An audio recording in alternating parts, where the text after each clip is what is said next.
നീ കേൾക്കുക. അനന്തമായി വേദനിക്കാൻ വേണ്ടിയല്ല ഞാൻ നിന്നെ സൃഷ്ടിച്ചത്.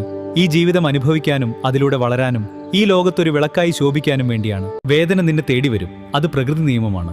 എന്നാൽ സങ്കടമെന്നത് നിന്റെ ചിന്തകൾ കൊണ്ട് നീ തന്നെ കാത്തു സൂക്ഷിക്കുന്ന ഒന്നാണ്. കഴിഞ്ഞുപോയ കാര്യങ്ങളെ എന്തിനാണ് നീ മുറുകെ പിടിക്കുന്നത്? വരാനിരിക്കുന്നതിനെ ഓർത്ത് എന്തിനാണ് ഭയപ്പെടുന്നത്?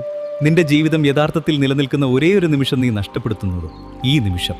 എല്ലാം വിട്ടൊഴിയുക. നിന്റെ കടമകളെയല്ല, മറിച്ച് നീ ചുമക്കുന്ന അനാവശ്യമായ മാനസിക ഭാരങ്ങളെ, ചിന്തകളെ.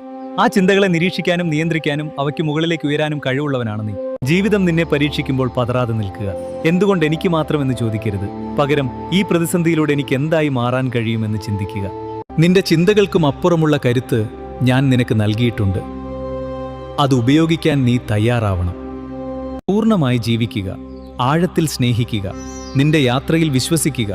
ഓർക്കുക, നിന്നെ തകർക്കാനല്ല ഞാൻ പരീക്ഷിക്കുന്നത്, നീ യഥാർത്ഥത്തിൽ ആരാണെന്ന് നിനക്ക് തന്നെ കാട്ടിത്തരാനാണ്.